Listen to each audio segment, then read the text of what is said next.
আসসালামু আলাইকুম প্রিয় শিক্ষার্থীরা, কেমন আছো তোমরা? আশা করি এই লকডাউনে সবাই বাসায় অবস্থান করে আছো এবং যে যেখানে আছো প্রার্থনা করছি সবাই যেন সুস্থ আছো, ভালো আছো।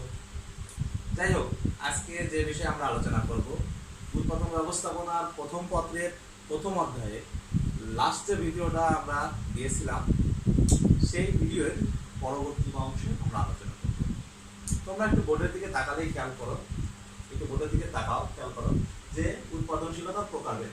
লাস্ট ক্লাসে আমরা উৎপাদনশীলতা পর্যন্ত আলোচনা করেছিলাম, আজকে তার পরবর্তী একটা সংক্ষিপ্ত ভিডিও তৈরি করতেছি।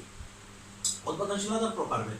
আচ্ছা, উৎপাদনশীলতার প্রকারভেদ আলোচনা করার আগে আমি একটু মনে করাই দিই উৎপাদনশীলতা কি।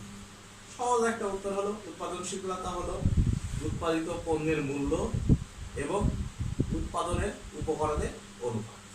আর এই উৎপাদনশীলতা দ্বারা কি বুঝতে পারি আমরা? উৎপাদনশীলতা দ্বারা আমরা দক্ষতা, প্রতিষ্ঠানের দক্ষতা যাচাই করতে পারি, উৎপাদনের পরিমাণ বৃদ্ধি বা অনুপাত বিগত সালের সাথে বৃদ্ধির পরিমাণটা সম্পর্কে জানতে পারি। যাই হোক, ওর দিকে আমরা যাবো না, আমরা চলে আসি উৎপাদনশীলতার প্রকারভেদ। তোমাদের এসএসসিতে বিভিন্ন বইয়ে দেখবা উৎপাদনশীলতার প্রকারভেদ বা টাইপস অফ প্রোডাক্টিভিটি এটাকে 5টা ভাগে ভাগ করেছে, কোনো কোনো বইয়ে 6টা ভাগে ভাগ করেছে। সেগুলো কি কি? শ্রমের উৎপাদনশীলতা, যন্ত্রের উৎপাদনশীলতা, কাঁচামালের উৎপাদনশীলতা, মূলধনের উৎপাদনশীলতা, এছাড়া আছে সার্বিক উৎপাদনশীলতা, তারপর আছে দেখবা আর্থিক উৎপাদনশীলতা। তবে আজকে আমরা তো শর্ট ভিডিও করব, সব আলোচনা করতে পারবো না, গ্রাজুয়ালি আলোচনা করব ধীরে ধীরে।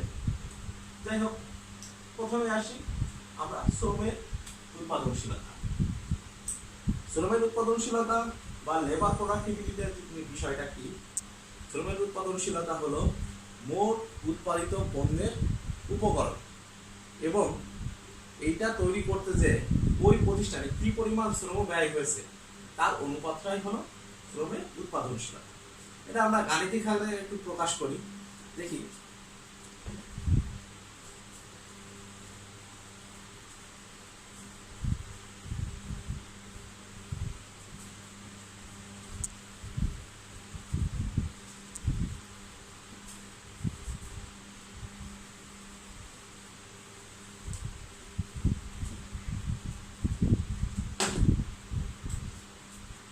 শ্রমের উৎপাদনশীলতা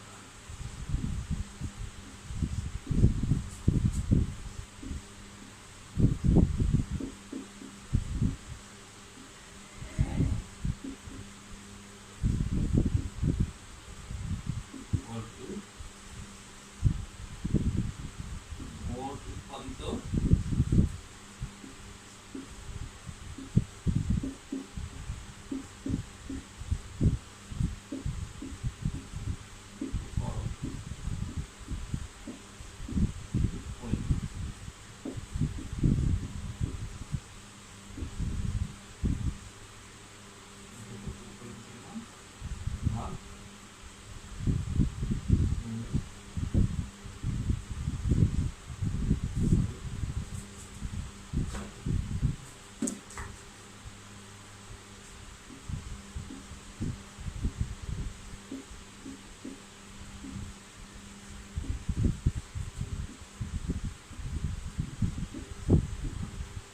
আচ্ছা, বোর্ডের দিকে দেখি।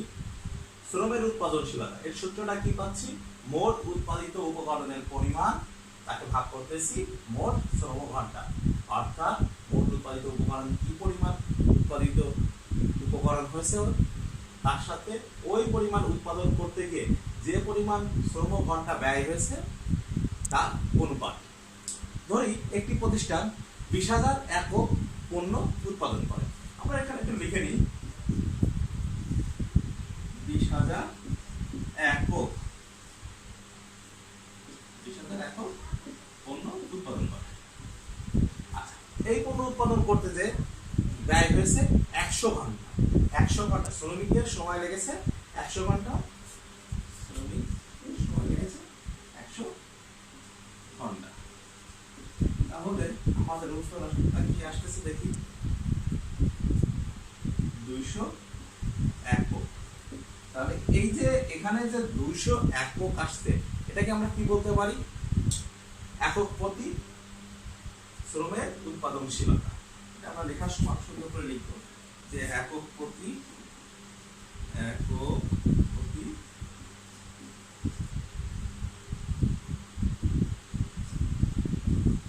শ্রমের উৎপাদনশীলতা।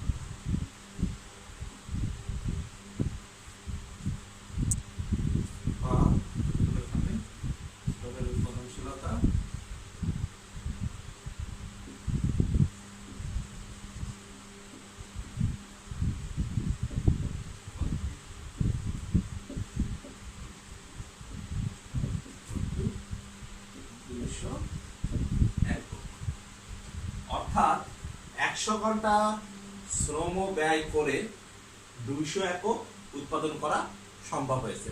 একটা নির্দিষ্ট সময়ে একটা প্রতিষ্ঠান 100 ঘন্টা শ্রম ব্যয় করেছে, তার থেকে সে উৎপাদন করেছে ঘন্টা প্রতি উৎপাদন 200 একক। এখানে আমরা ব্র্যাকেটে লিখে দিই ঘন্টা প্রতি ঘন্টায় উৎপাদন করেছে 200। আচ্ছা, এটা দ্বারা প্রতিষ্ঠানটি কি জানতে পারতেছে? এটা দ্বারা প্রতিষ্ঠানটা কম্পেয়ার করতে পারতেছে যে পূর্ববর্তী টাইম যখন প্রতিষ্ঠান উৎপাদন করেছিল তখন 1 ঘন্টায় কি পরিমাণ পণ্য উৎপাদন করেছে। যদি দেখা যায় 1 ঘন্টায় 250 একক পণ্য উৎপাদন করেছে আর এখন 200 একক, তাহলে বুঝতে হবে যে শ্রমের যে ব্যয়টা হচ্ছে, শ্রমের দক্ষতা হ্রাস পেয়েছে। আর যদি হয় যে পূর্বে উৎপাদন করেছিল ওই সময় একই পরিমাণ সময়ে 1 ঘন্টায় 200 টাকা যদি 150 উৎপাদন করেছে আর বর্তমানে 200 একক উৎপাদন করেছে, তাহলে বুঝতে হবে যে শ্রমের দক্ষতা বৃদ্ধি পেয়েছে। আচ্ছা, এই সূত্রটা ছাড়াও শ্রমের উৎপাদনশীলতা নির্ণয়ের আরো একটি সূত্র আছে, আমরা সেই সূত্রটায় আসি।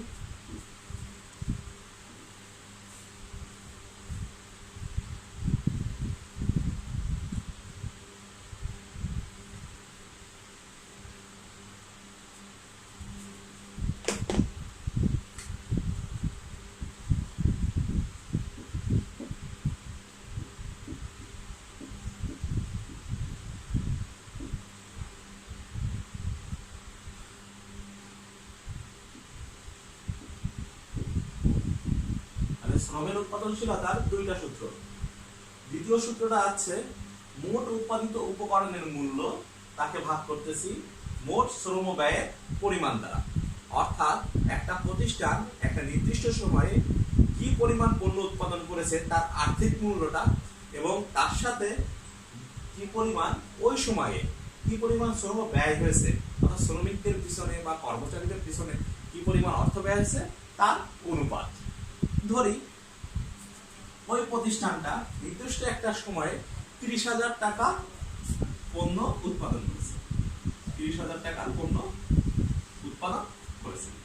আর এই পণ্য উৎপাদন করতে যে শ্রমিক কর্মচারীর পিছনে খরচ গেছে 15,000 টাকা, 15,000 টাকা। তাহলে আমরা পাচ্ছি কত? 2 টাকা। এই যে 2 টাকা, এটা হলো একক প্রতি শ্রমের উৎপাদনশীলতা। অর্থাৎ একটা পণ্য উৎপাদন করতে যে শ্রম ব্যয় হয়েছে 2 টাকা।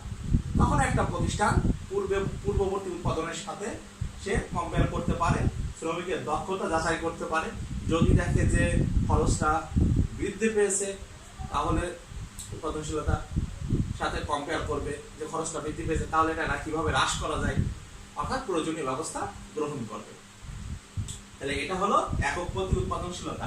আর এর পূর্বে যে সূত্রটা আমরা ব্যবহার করেছি সেখানে খেয়াল রাখতে হবে যে মোট উৎপাদিত উপকরণের মূল্যের জায়গায় প্রশ্নে কি দেওয়া আছে। পরীক্ষার প্রশ্নে যদি উৎপাদিত পণ্যের মূল্যের জায়গায় একক দেওয়া থাকে, তাহলে শ্রমের উৎপাদনশীলতা বের করার সময় অবশ্যই আমাদের শ্রম ব্যয়কে না নিয়ে শ্রম ঘন্টাকে হিসাব করতে হবে। শ্রম ঘন্টাটাকে এখানে লিখতে হবে আর এখানে লিখতে হবে একক। অর্থাৎ আমাদের সবসময় যেন খেয়াল রাখতে হবে একক দেওয়া আছে নাকি উৎপাদনের উপকরণের মূল্য দেওয়া আছে। যদি একক দেওয়া থাকে তাহলে অবশ্যই আমরা যখন অনুপাত বের করব তখন শ্রম ঘন্টাটাকে হিসাব করে অনুপাত বের করব। আচ্ছা, এর পরবর্তী বিষয়টাই আমরা আসি। শ্রমের উৎপাদনশীলতার পরে আমরা যন্ত্রের উৎপাদনশীলতা বের করব।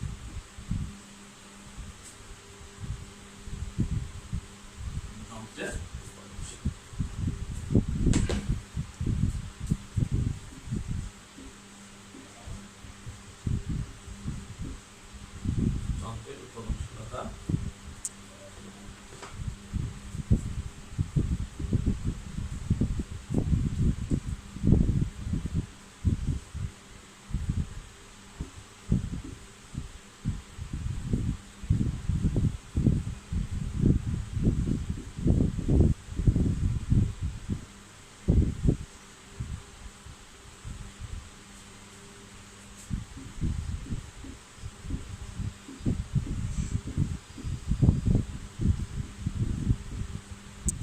যখন যন্ত্রের উৎপাদনশীলতা আমরা বের করব তখন খেয়াল রাখতে হবে এই সূত্রটা, এটার ক্ষেত্রেও দুইটা সূত্র ফলো করে। সেটা হলো মোট উৎপাদিত উপকরণের পরিমাণ ভাগ মোট যন্ত্র সময়। আচ্ছা, পরবর্তী সূত্রটা আসার আগে এটাকে আমরা একটা ছোট্ট একটু অঙ্ক দিয়ে হিসাব করি।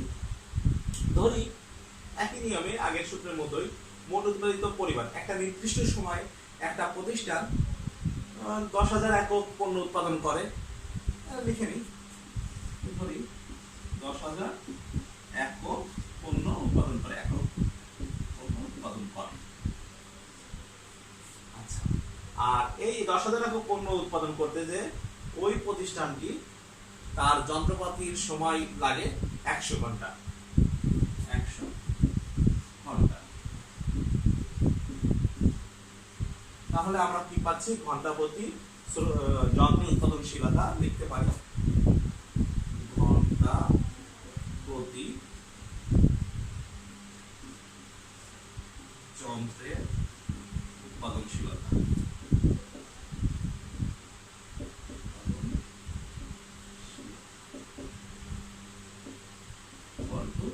কত আসে এখানে?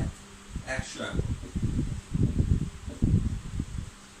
তাহলে আমরা পাচ্ছি কি 100 একক পণ্য উৎপাদন হচ্ছে, অর্থাৎ 1 ঘন্টায় ওই প্রতিষ্ঠানটি ওই সময়ে 100 একক পণ্য উৎপাদন করতে সক্ষম। আর এটা আরেকটি সূত্র আছে, যন্ত্রের উৎপাদনশীলতা শ্রমের উৎপাদনশীলতা একই ধরনের সূত্র, একটু খেয়াল রাখতে হবে শুধু যে প্রতিষ্ঠানটা যে প্রশ্নটা দেয়া থাকবে সেখানে উপকরণের পরিমাণটা এককে দেয়া আছে না মূল্যে দেয়া আছে। যদি মূল্য দেয়া থাকে তাহলে এখানে মোট উৎপাদিত উপকরণের পরিমাণের স্থানে লিখব উৎপাদিত উপকরণের মূল্য, আর্থিক মূল্যটা।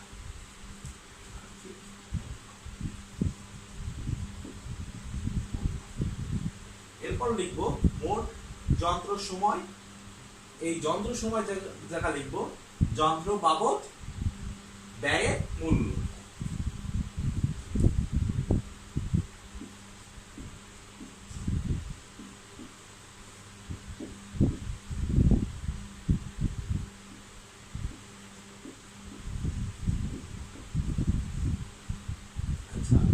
তাহলে দেখি যন্ত্রের উৎপাদনশীলতা পাচ্ছি মোট উৎপাদিত উপকরণের মূল্য ভাগ মোট যন্ত্র বাবদ ব্যয়ের মূল্য।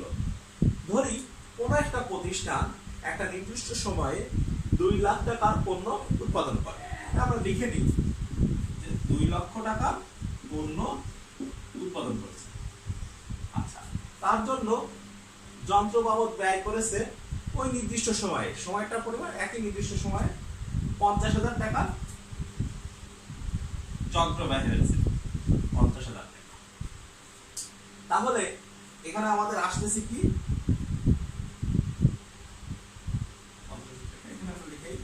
একক প্রতি উৎপাদনশীলতা, একক প্রতি কিসের উৎপাদনশীলতা? যন্ত্রের উৎপাদনশীলতা, যন্ত্রের উৎপাদনশীলতা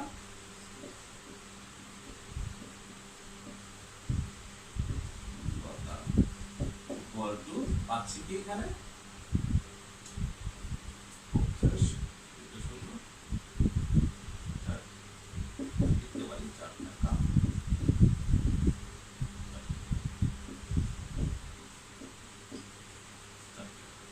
তাহলে একক প্রতি যন্ত্রের উৎপাদনশীলতা কয় টাকা আসতেছে? এখানে 4 টাকা আসতেছে। তাহলে দেখো সূত্রগুলো কিন্তু খুবই সহজ, তোমাদের এমসিকিউ তো আসতে পারে।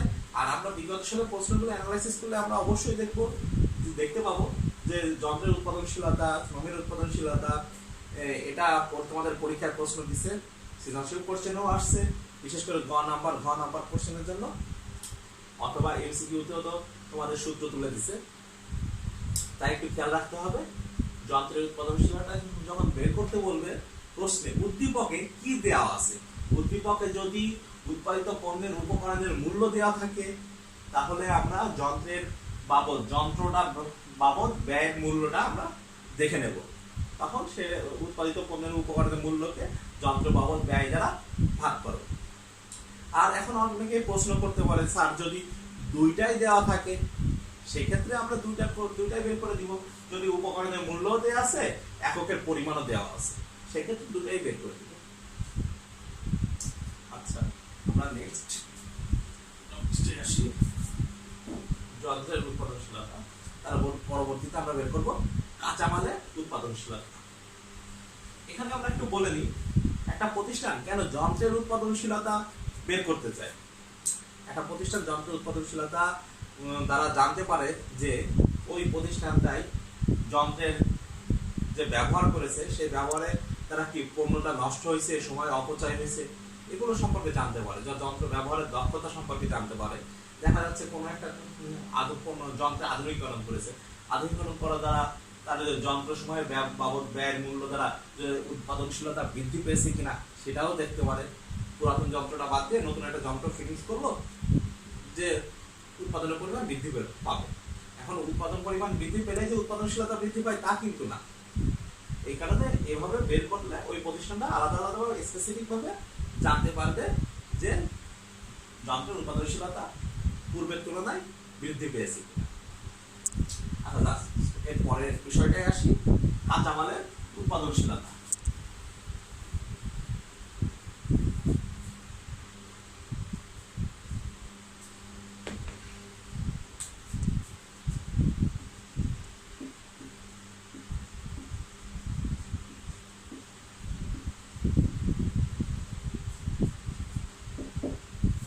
কাঁচামালের উৎপাদনশীলতা ইকুয়াল টু, উপরের সূত্রটা একই থাকে সাধারণভাবে, উৎপাদিত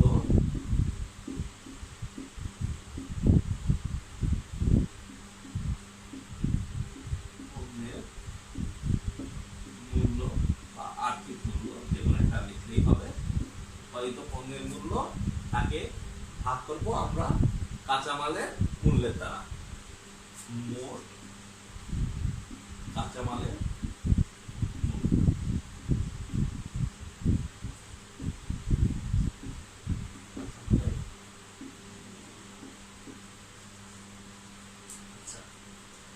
দেখো, কাঁচামালের উৎপাদনশীলতা সম্পর্কে আমরা কি পাচ্ছি? কাঁচামালের উৎপাদনশীলতা ইকুয়াল টু উৎপাদিত পণ্যের মূল্য তাকে ভাগ করতেছি মোট কাঁচামালের মূল্য দ্বারা। ধরি একটা প্রতিষ্ঠান 4 লাখ টাকার পণ্য উৎপাদন করে, 4 লাখ টাকা পণ্য উৎপাদন করে।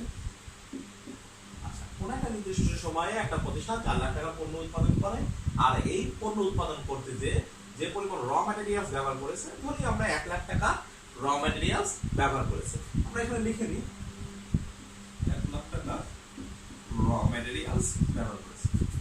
তাহলে আমরা পাচ্ছি কি, একক প্রতি উৎপাদন কাঁচামালের উৎপাদনশীলতা ইকুয়াল টু 4 টাকা। কাঁচামালের উৎপাদনশীলতার ক্ষেত্রে একটাই সূত্র, কাঁচামালের উৎপাদনশীলতার ক্ষেত্রে কি মনে রাখতে হবে, একটাই সূত্র। শুধুমাত্র দুটো সূত্র আমরা পাচ্ছি কি, শ্রমের উৎপাদনশীলতার ক্ষেত্রে আর যন্ত্রের উৎপাদনশীলতার ক্ষেত্রে। কাঁচামালের উৎপাদনশীলতা ইকুয়াল টু উৎপাদিত পণ্যের মূল্য ভাগ মোট কাঁচামালের মূল্য।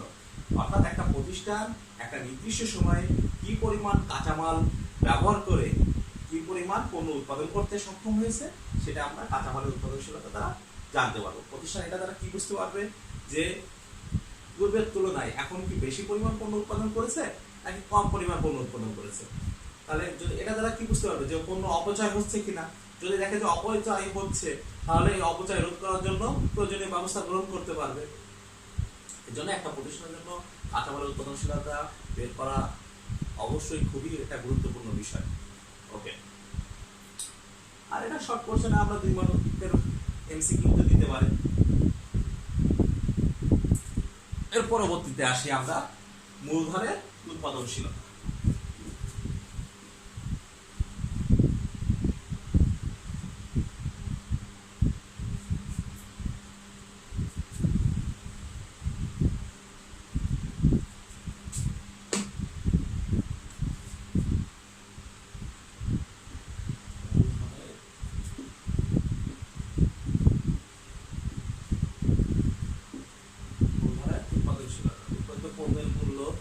অনেক ক্ষেত্রে দেখা যাচ্ছে উৎপাদনের মূল্য বা মোট আয়।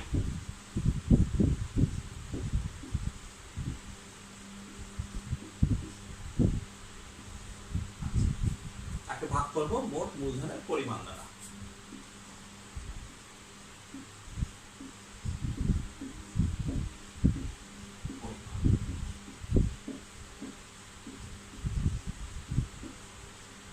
তাহলে মূলধনের উৎপাদনশীলতা আমরা কিভাবে বের করব? মোট উৎপাদনের মূল্য অথবা কোন কোন বইয়ে তোমরা দেখতে পাবা মোট আয় দেওয়া আছে। যদি মোট আয় দেওয়া থাকে বা তোমরা পরীক্ষার কোশ্চেনে যদি মোট আয় পাও, সেক্ষেত্রে সূত্রটা লেখার সময় তোমরা লিখবা মোট আয় বাই মোট মূলধনের পরিমাণ। অর্থাৎ একটা প্রতিষ্ঠান কি পরিমাণ মূলধন বিনিয়োগ করে কি পরিমাণ পণ্য উৎপাদন করলো অথবা কি পরিমাণ আয় করলো, তার অনুপাতটাই হলো মূলধনের উৎপাদনশীলতা। ধরি কোন একটা প্রতিষ্ঠান 4 লাখ টাকা ইনভেস্ট করেছে, আর একটা নির্দিষ্ট সময় 4 লাখ টাকা ইনভেস্ট করে ওই মাসে বা ওই সময়ে তার উৎপাদিত পণ্যের পরিমাণ 5 লক্ষ টাকা বা উৎপাদিত পণ্যের বাজার মূল্য 5 লক্ষ টাকা, কিংবা বলতে পারে প্রশ্নে যে মোট আয়ের পরিমাণ 5 লক্ষ টাকা। সেক্ষেত্রে আমরা লিখতে পারি উৎপাদিত পণ্যের মূল্য বা মোট আয় যদি দেওয়া থাকে 5 লক্ষ টাকা, তাহলে এখানে আমরা লিখলাম 5 লক্ষ টাকা।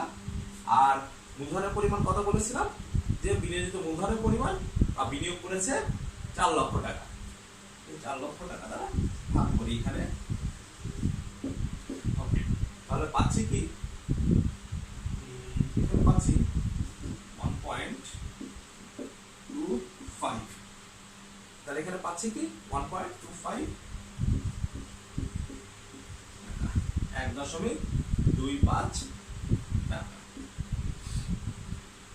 তাহলে মূলধনের উৎপাদনশীলতা পাচ্ছি 1.25 টাকা। এটা দ্বারা বোঝা যাচ্ছে যে প্রতি 1 টাকা মূলধনের বিপরীতে তার আয় হচ্ছে 25 পয়সা। বা আমাদের উত্তরে যখন প্রশ্ন চাবে, প্রশ্ন দেওয়া থাকবে, আমাদের শুধুমাত্র এইটুকুই সাধারণভাবে উত্তর চেয়ে থাকে। যদি মন্তব্য লিখতে বলে, সেক্ষেত্রে আমরা মন্তব্য পৃথকভাবে লিখি। যাই হোক, আমরা আজকের ক্লাসে বেশি আলোচনা করব না, আমরা এটাকেই আর একবার রিভিউ করি। বোর্ডটা মুছে দিই।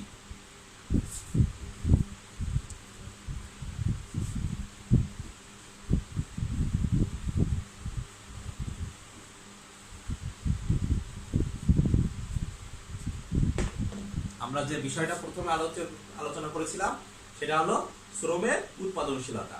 আমি কি বলেছি? যে শ্রমের উৎপাদনশীলতার ক্ষেত্রে মনে রাখবা এটা সূত্র দুইটি।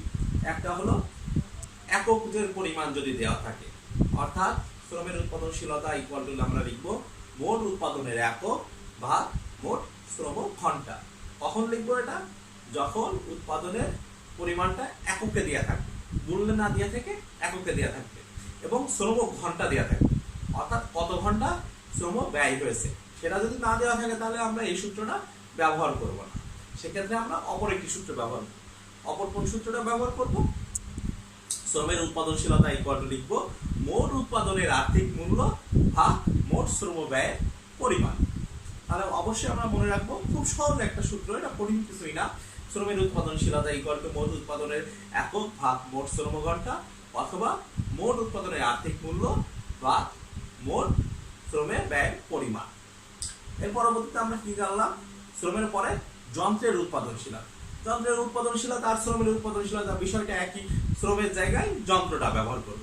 তাহলে যন্ত্রের উৎপাদনশীলতা ইকুয়াল টু আমরা কি বলতে পারি? মোট উৎপাদনের একক ভাগ মোট যন্ত্র ঘন্টা বা যন্ত্র সময়।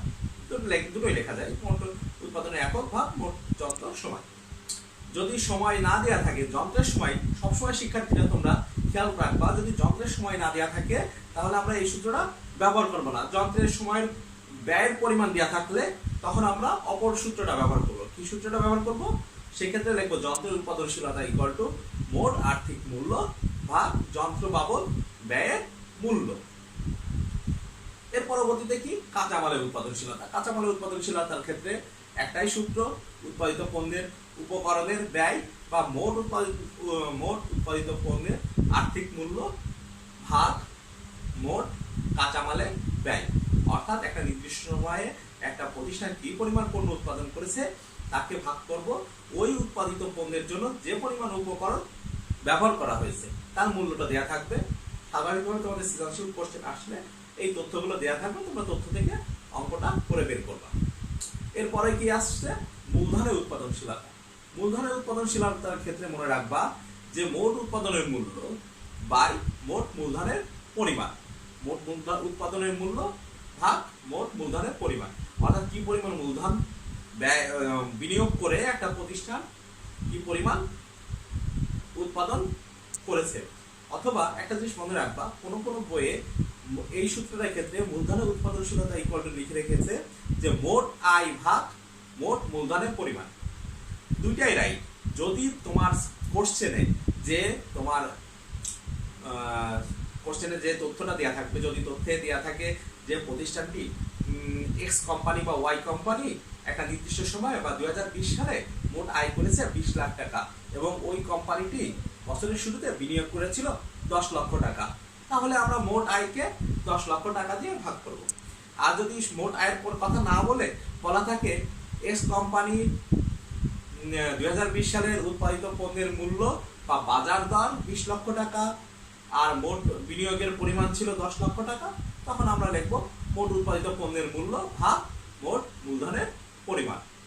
আশা করি তোমরা বুঝতে পেরেছো।